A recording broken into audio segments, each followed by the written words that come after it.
So today's topic is top tips for better presentation figures. What I'm actually going to do is also go through just a couple of refreshers on giving a good presentation in general. A lot of it is related to the figures, of course, and that's sort of where our forte is. But having given a lot of these webinars, sometimes they're in the thousands of attendees. It becomes really important to make sure that you're presenting yourself overall in the best way that you can, especially if you're doing something important like defending your thesis or giving a big lab or department talk. Maybe it's a virtual conference or an in-person conference, hopefully soon. So we'll touch on a little bit of hardware tips, software tips, how to design an entire slide deck. I'll touch on that just briefly, and then we'll dive into the actual presentation figures themselves. For those that are brand new to BioRender, here's a quick sneak peek into the usability of it. We are going to go through a bit of a demo though, so don't worry about the speed of this GIF. You will go through a little bit slower on some neat tricks and features within the tool. And then, of course, some common use cases for BioRender. Many of you who are power users or veterans may know this already, but really you can create figures for the entire scientific endeavor almost, right from ideation and brainstorming all the way to publications, maybe grants, posters again one day, and more. Of course, the focus today will be on presentations. All right, so let's get started. So again, today, tips for designing and delivering a great presentation, broken up into roughly 3 sections here. So a quick review of hardware, software, design tips for decks, and then design tips for slide figures specifically. And if you're just joining, feel free to use the chat to say hello or flag something. But if you've got a question, make sure to use the Q&A in the Zoom feature. All right, so first things first, audio quality from the audience's point of view can really make or break your presentation. So here is roughly, of course, it all depends on what you're using, roughly quality of audio. A lot of the times, I know especially gamers, audio headsets, like these big gamer headsets in the middle, those can have great sound, but they don't always have great microphone quality. So just be aware of that. Some devices are optimized to give really good sound. Again, if you're listening to music versus if you're actually giving a presentation, the microphone technology might not be as great. So I'm going to do something risky here and see if I can demo for you what it sounds like if you present with, say, Apple AirPods. I know many of you probably do, versus using no mic at all. So maybe just the native microphone that comes with your computer versus using something like a headset with a microphone. Now, we did do this test in our last webinar. So if you were there, then you know the answer already. But let's give this a try. I'm going to stop using my headset for a second.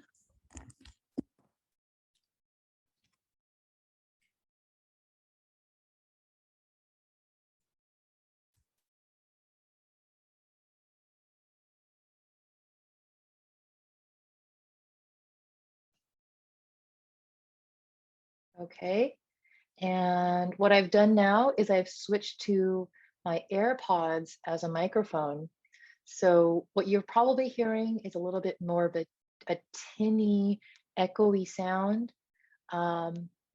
Maybe you can give me a signal if you hear it, or maybe if you hear the difference. So I went from using option C to option A. So it hopefully sounds a dramatic change. And imagine listening to this for an entire hour. It can be pretty draining on your audience. So just be aware of that. It sounds quite tinny, and it's not going to give the best presentation. Now let's switch to no microphone at all. I'm going to go to my, I guess, computer microphone. So now I'm using my MacBook Pro internal audio. So this is also going to sound a little bit different, maybe a little bit more echoey, like I'm in a room. Some are saying that it actually sounds worse than the AirPods. Some people say I sound far away, and that's generally what it sounds like. And then I'm going to switch back to my original headset. You'll see the dramatic difference.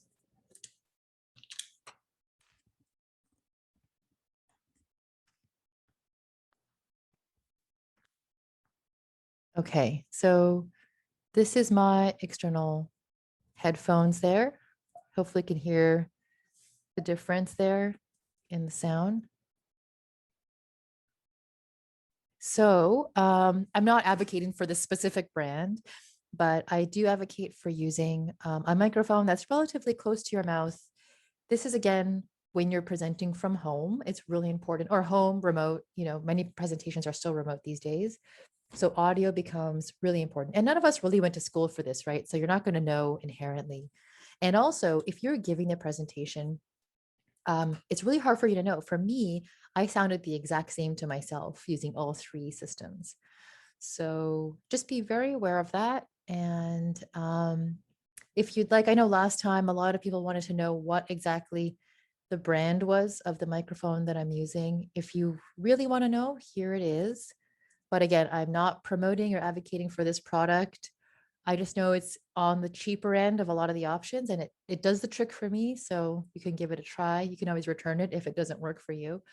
But the take home message here is to make sure to ask a friend or a colleague to really test your audio. Maybe have them record it and play it back to you. And then don't be afraid to let your colleagues know if their audio quality is not great. And then just to wrap up on the sort of hardware part here, definitely make sure that your lighting is great. You're centered in your screen. You won't know how many times that, we attend presentations and the person is sort of dark because the light is behind them and they look like they're in sort of a witness protection program. Or, you've got a messy room. I think we've all sort of been through that already and fixed up our backgrounds, but, just be aware of that how you present yourself is very important as much as the content. Um, Shameless plug here within BioRender, we do have some fun virtual backgrounds. So be mindful of when you're using these, but these are fun for, lab meetings, or if you want to kind of spruce up one of your team meetings, that's a little bit more fun. And here's me being silly, but within Zoom, if you are using that, there's actually this little video option where you can actually adjust the lighting of your video before you present. You can also touch up your appearance. So if you're feeling a little extra tired, you can actually use this slider to make your appearance look a little more airbrushed, I guess. Admittedly, I'll use it sometimes, but it is there for you as an option, just to know. I added this annotation tool plugin. This is kind of a neat, again, no affiliation whatsoever, but it's a really neat Chrome plugin where you can actually mark up slides as you're presenting to sort of highlight or circle things. I think Zoom has a highlight wand. Oh, here it is. Annotate. Okay, so Zoom's got something where you could kind of like draw on the screen and such. Let's see if I can erase it. Oh, that's neat. So yeah, those are always helpful too if you're trying to really draw attention to certain parts of your slide. Great. So zipping here to the next sort of category, and that is design tips for overall slide decks. We get this question a lot. It is hard to give tips because every presentation is going to be a little bit different. All the content you want to show will be a little bit different. But there are a couple of things that I can highlight here. One is to try to unify the design of your entire deck. So hopefully what you're seeing here is just my entire Google Chrome browser. I am using Google Slides. I know many of you may not use slides. You probably use PowerPoint, maybe Keynote. It'll be the same though. I think all of these shortcuts and features are the same. So if you look through here, we've got some nice sort of harmonized color bars. So the first, I guess, title slide has this like nice blue background. The second one has this sort of split view. Maybe you can add like a photo on the left if you want to be a little bit more fancy with your graphics. One tip I'll leave you with as well. Sometimes we see this where You'll have a bunch of logos or figures. Some are PNG with a transparent background, some are not.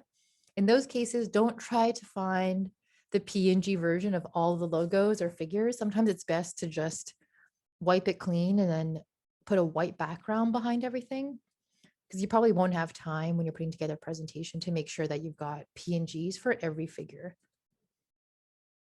And then another tip I'll leave you with, try to make your first and last slides sort of match so you can bookend your presentation design.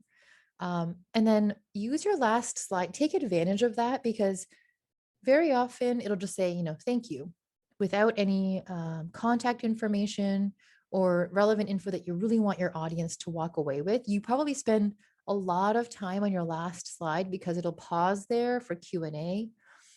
Take advantage of that. Maybe add, important contact information, some kudoses if you have a shout out for anyone that's helped you, things like that.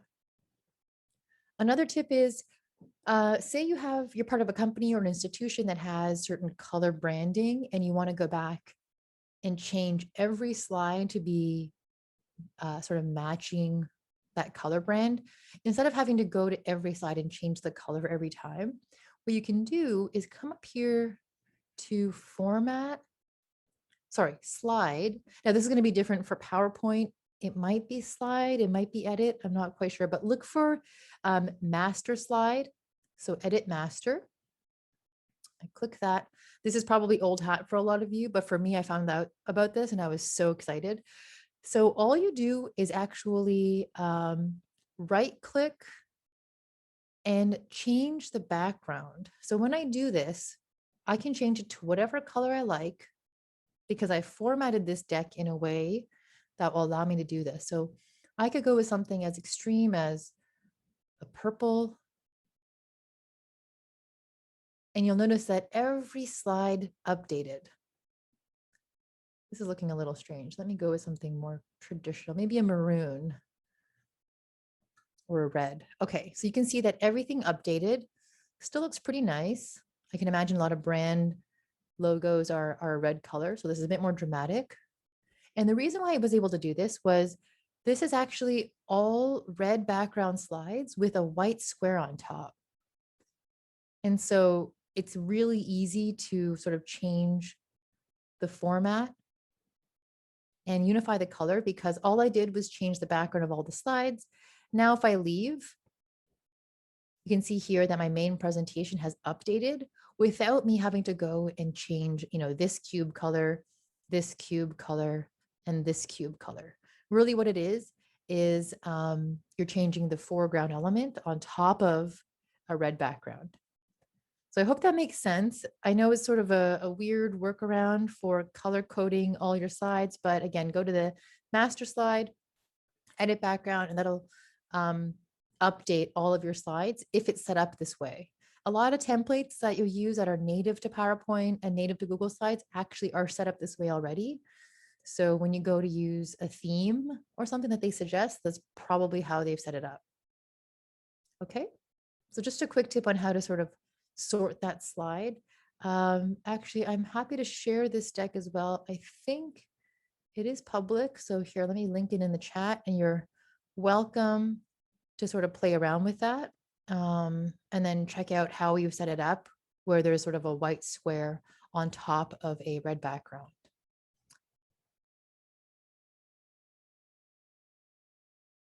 Okay, great. All right, let's see where we were at. Okay, so sometimes what you will probably be tempted to do is take your research paper or figure that you've recently published and then stick it into your presentation.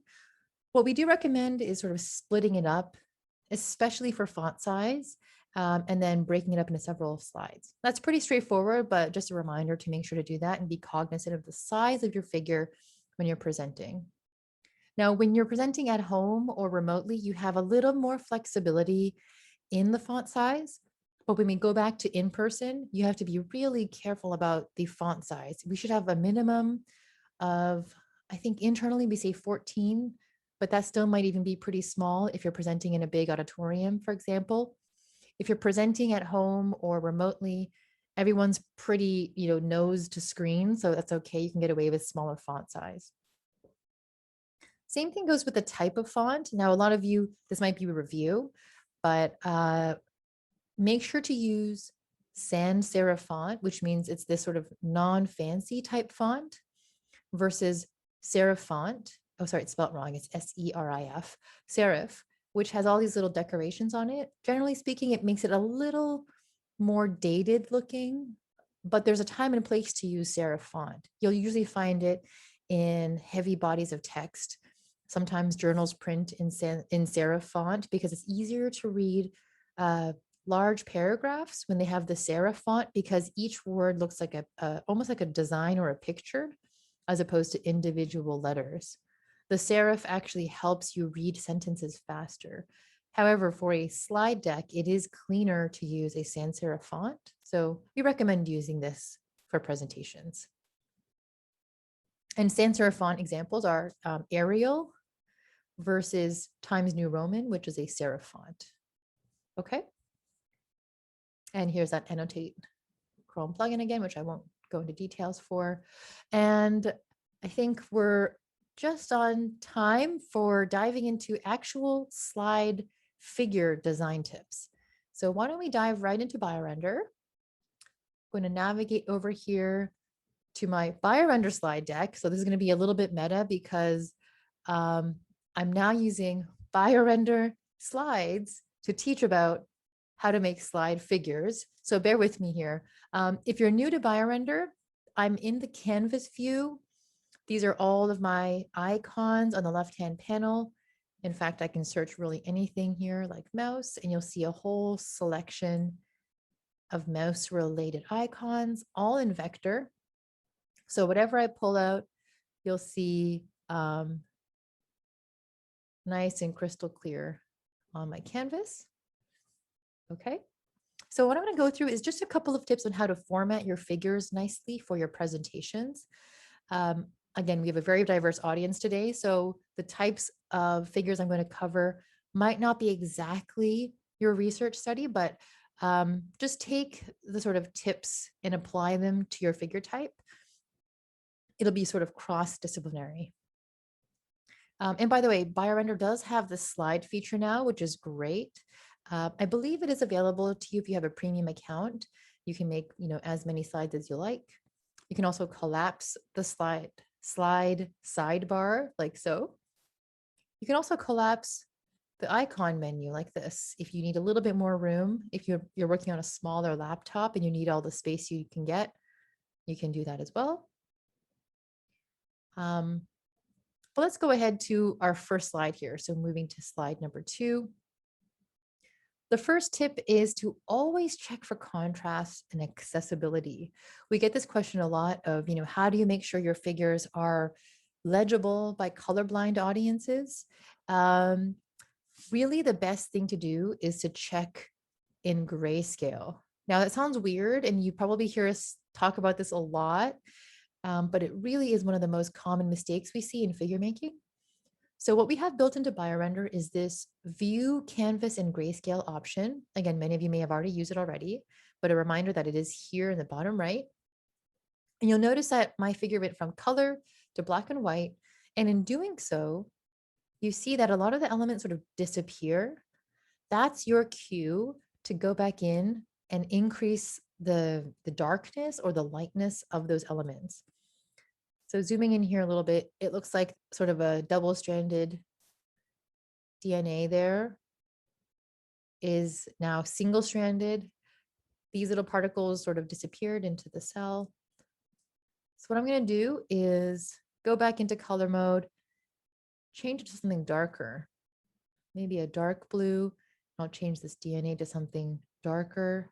Even if it's a richer color like red, it still has to be a darker red to be able to be really legible against that nucleus. All right, let's try that again. So you see here now it's standing out, and you can be sure that even colorblind audiences will be able to see it. You want to make sure your font is nice and dark as well, especially if you're overlaying text on top of another object. Really important. There we go. And why don't, just for the fun of it, we'll finish off this figure, apoptosing cell. Here's one, looks pretty good. Throw that in. Since it's apoptosing, why don't we make it sort of a grayish brownish color? And I'm going to add an arrow to show that there's sort of a before and after phase here. Oops. There you go. As you know, with all of our arrows, you can actually add and remove this fade, which is really nice. There's the before, there's the after, and you can increase the thickness of the arrow. And sometimes when you increase the thickness, the head gets kind of weird and big like that. You can actually adjust the arrowhead size in BioRender, which is really nice.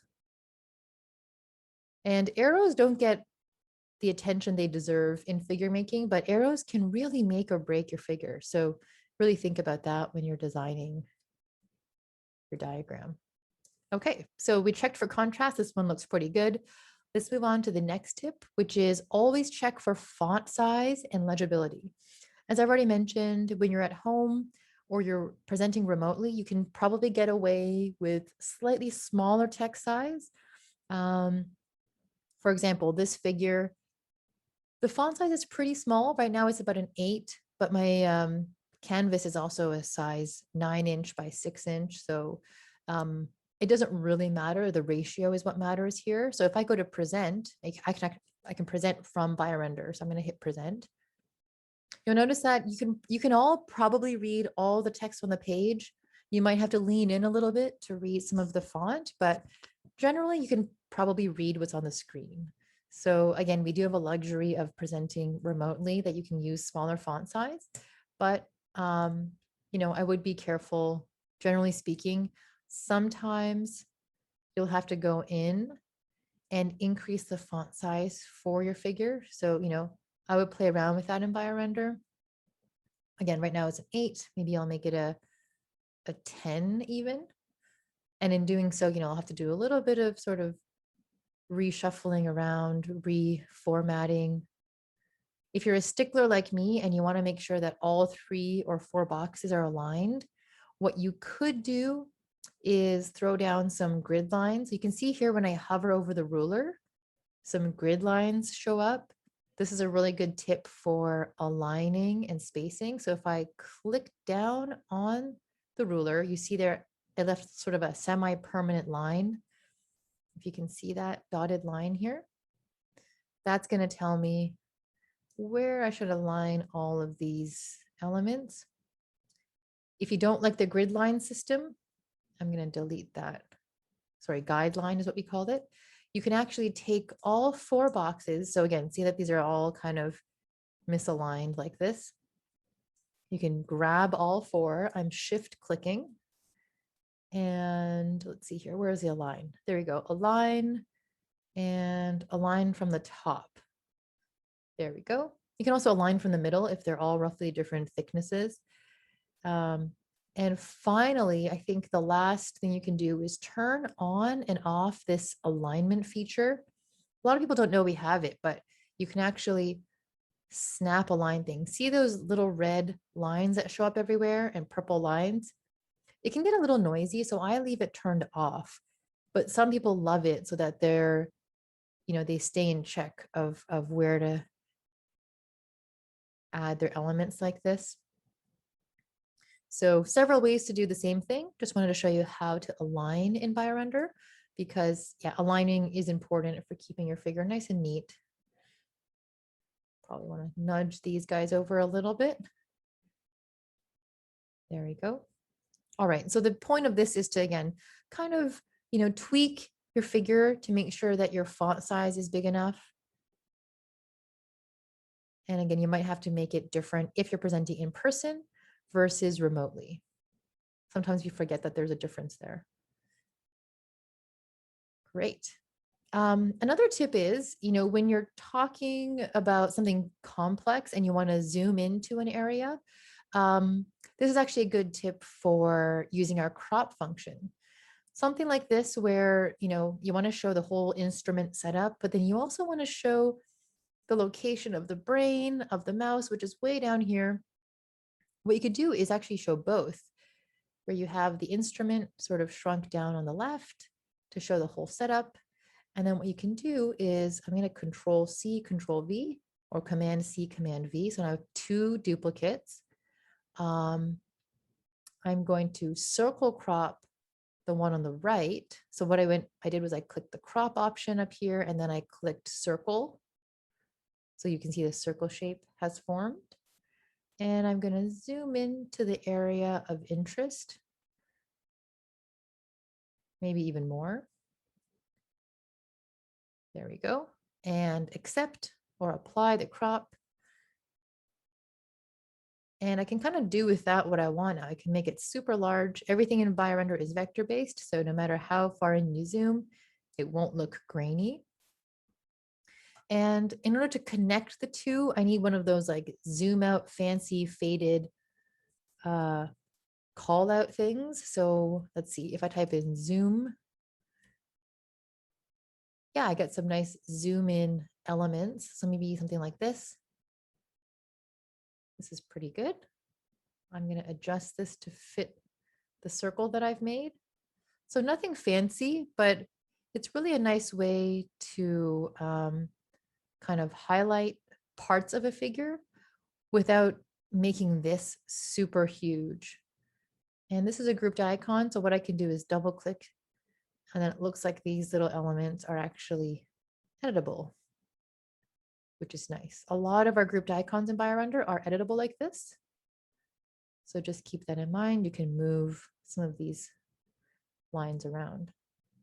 There we go. Looks almost like a professional could put this together for you.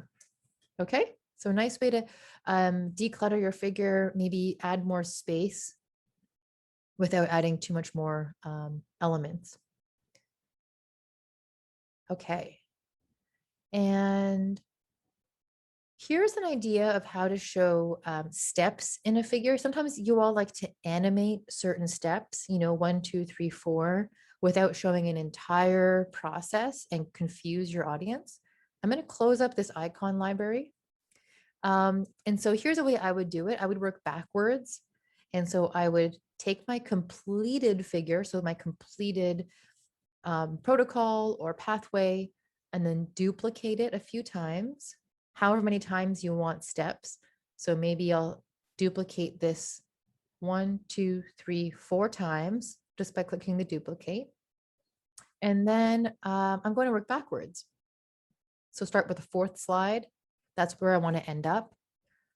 The 3rd slide, maybe I'll be this far into the process. The 2nd slide, maybe I'll be this far into the process. And then the 1st slide, I will be maybe this far. So now if I hit present, I can advance the slide and show each step stepwise. Okay. So if you can create that in BioRender, you can actually then export these 4 slides into PowerPoint or Google Slides, and it'll be aligned exactly where you need it. Okay. If you want to create a brand new fresh slide, you just click down here to add slide, and it'll create a brand new slide there for you, almost as if you have a new canvas started. Okay, so I'm going to delete that. Same thing goes for this. I won't repeat it, but again, what you could do is go 4, 3, 2, 1, and then successively show each step. So this is a good candidate for showing stepwise, I guess, animation in a slide figure. Another way I like to show progress in a slide, again, I'm going to duplicate this figure 3 times, 1, 2, 3. And what I'm going to do is not delete elements, but actually fade them out. So you don't have to use this technique, but some people like it. So I'm going to show you. I've got row 1, row 2, and row 3. I'm going to actually take the 2nd and 3rd row and decrease the opacity, maybe to about 35 or 30%. So I'm showing the first section here. So I'm telling my audience to really focus up there.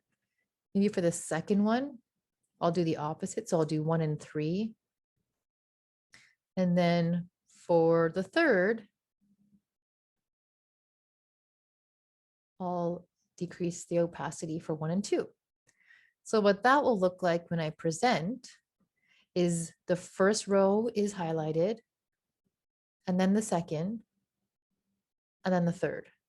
So just a technique to show, again, make your audience look at where you're trying to present instead of them getting distracted with a sort of huge amount of content on your page. Okay. So a couple of tips there. I know this wasn't a sort of how to use BioRender specifically tutorial, but hopefully you picked up on a couple of things there. There is one really neat feature right now that I would encourage you to try, and that is to be able to collaborate on a figure with your colleagues. I know you've probably spent many hours attaching a PowerPoint version 1, 2, 3, 4, 5 to an email, and then them opening it up, making edits, attaching it to an email, sending it back. I think we've all been there. So one thing we've implemented in BioRender is actually real-time collaboration. And you can do this for presentation figures beautifully. What it'll look like for you all if you don't have access to real-time collaboration, because I know it's only been released to a handful of people. If you want to try this out, all you have to do is come down here to collaborate with your colleagues in real time waitlist tab. So if you all sign up for BioRender today, you just go to, let's see, app.biorender.com. If you type that into your browser and sign up for your free account, you can do that. If you already have an account, navigate here to this tab if you haven't already, click Learn More, and this fun little pop-up will show up, and that'll basically prompt you to join the waitlist. So what I'm going to do here in our remaining time together, I'm actually going to live show you how to do this, and then I'll show you how to collaborate on a figure together to save you lots of time. So I'm going to click Join Waitlist, and this is what you would do as well when you open it up. And it's going to take me to this page. So it looks like I am 1,563 in line. The line does move quickly though. It's not like your local grocery store right now during COVID. It actually moves pretty fast. So what you can do is sign up for the waitlist. You can also add your colleagues. That will make you move faster in the waitlist. So you can go ahead and do that. It's free for everyone. So don't worry, you're not soliciting them to pay for anything. They could be a current BioRender user or not. They'll just be prompted to make an account, no problem. And with the magic of presenting, actually my colleagues are going to take me off the wait list now. And so if I come back here, oh, let's see, if I sign out, let's see what happens if I sign back in. Okay, there we go. Congratulations, I'm off the wait list. So this is what you'll encounter when you are taken off the wait list. And usually it's pretty fast. I would say, within maybe a couple days to a week, a lot of people have been taken off the wait list now. But as you can see here, it plays a little bit of a video when I've been invited to join real-time collaboration. All right, so now I'm in. I've got fully activated real-time collaboration. So I'm going to go back to my presentation file that I was working on with you all.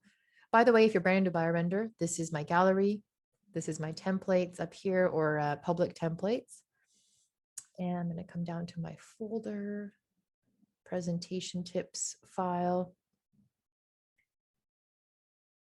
And what I'm going to do now is I'm actually going to invite my colleagues who are on this webinar as we speak.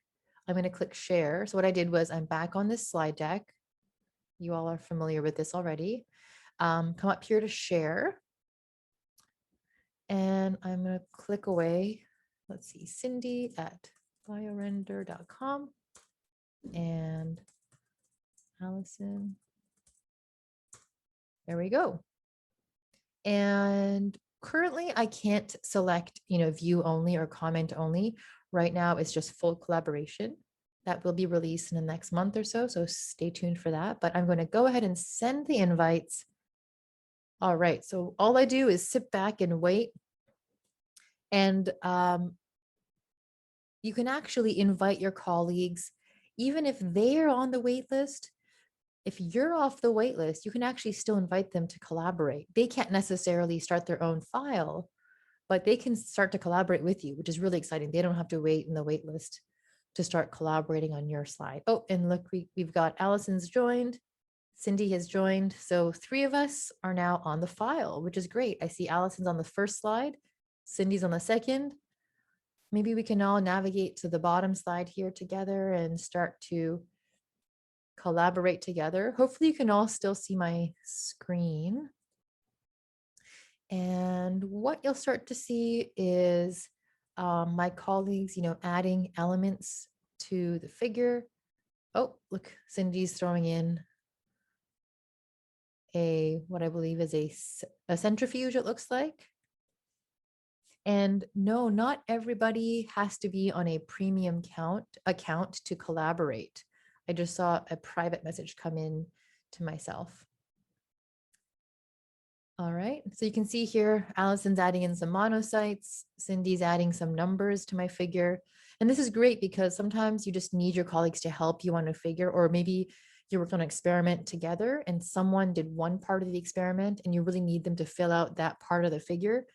This is a really nice way to work on it together. And then you don't have to worry about version control or, are they working on the right version?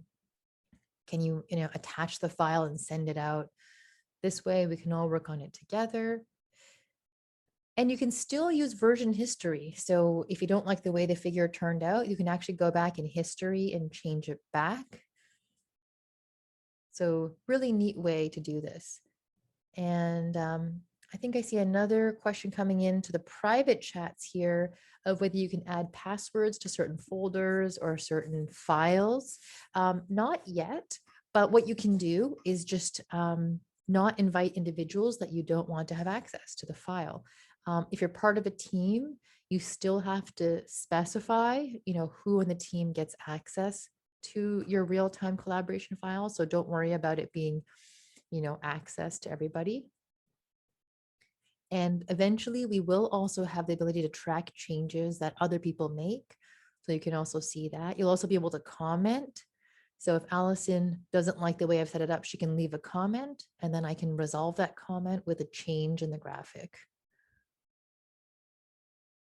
Okay. And just for everyone who had to join late, and this is a relatively short webinar today. We're keeping it to 45 minutes so that you can all get some time back in your day, but we are recording this.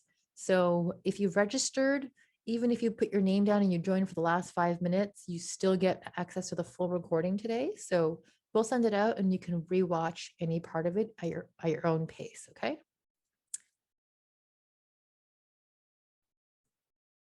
Gotcha. And let's see, I've got another question coming in the private chats.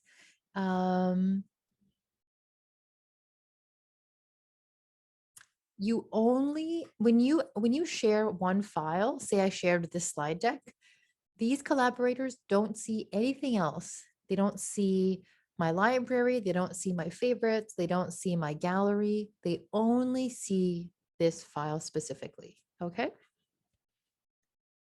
Great questions. And then since I'm here, why don't I show you how I would go ahead and export some of these files, especially if you're working on BioRender slides. If you're working on a BioRender single figure, as in not this multi-canvas slide deck, you'll just export that one slide. If you want to export certain parts of your slide deck, for example, you might not be working on a presentation in BioRender, but perhaps a multi-canvas figure. And I want to say export slides 5, 6, 7, 8. I can do that by clicking export. And what did I say? Slides 7 to 8.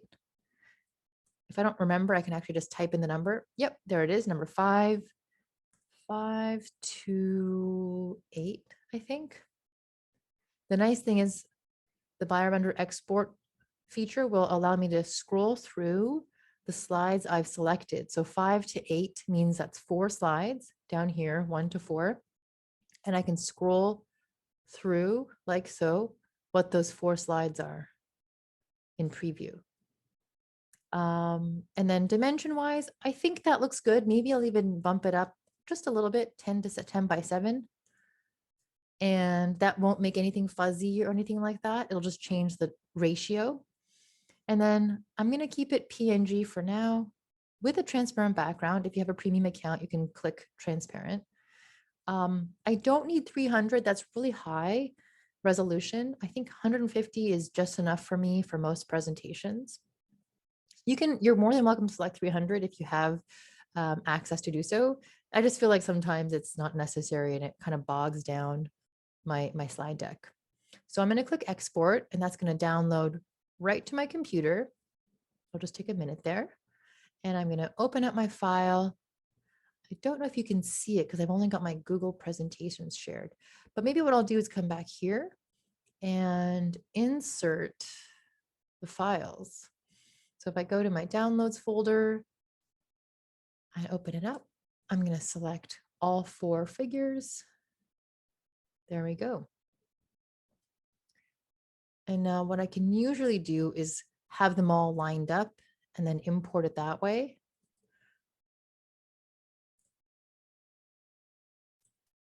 And basically what you do is you separate out all the slides. Oops. And I think this has to be centered. There we go. Okay, so all you have to do is export the slides and then import them directly into your slide deck, like so. All right. Let's see here. I think we covered quite a bit today. So thank you for sticking with us to the very end. I have a couple of mini announcements here. Again, sign up for your free BioRender account if you haven't already. We also have a 14-day free trial of BioRender Premium. So that gives you full access to everything that I showed you today. And you can even ask your department head or your procurement office. Sometimes your institution will already have access to BioRender Premium, so maybe it's best to check first. Also, encourage you to sign up for the real-time collaboration waitlist because it will move pretty quickly and you'll be able to start accessing real-time collaboration figure making with your colleagues. Again, specific to presentations, great way to collaborate. And then we'd love for you to win some free swag, stickers, some nerdy BioRender t-shirts and pens and notepads. We've got quite a few packs to give out. Please link or click the link to the survey there. It's in the chat. And all we ask is, I think, 3 questions. One is, what are your current favorite tools of choice? And also, we'd love to hear your feature ideas. So anything under the sun, if you just really wished BioRender had this one feature, what would that be? It could be a chemistry upload drawing tool, maybe animation feature. It could be something as small as, let's see, I don't want to give you ideas, but yeah, really anything under the sun. We'd love to hear your thoughts. Here's the survey. So really just a few short questions. And then we'll draw several names and start giving out swag packs by the end of this week or early next week. And then we'll notify you with your mailing address so we can get it to you. Okay, but besides that, I think we can wrap it up there. We're a few minutes over time. Thank you everybody so much for your undivided attention and for attending today. And we hope you'll join our next few set of webinars this month and next month. The themes will be grant figures. I know a lot of grant deadlines are coming up, so we hope you'll sign up for one of those. We also have graphical abstracts, I think, is the next one coming up in a week or two. It's all on our website, biorender.com/webinars, I believe. Should be there. And look out for emails for the pre-recording from today. Okay. Thank you so much for attending. Stay safe out there and we'll see you at the next one. Hope this was helpful.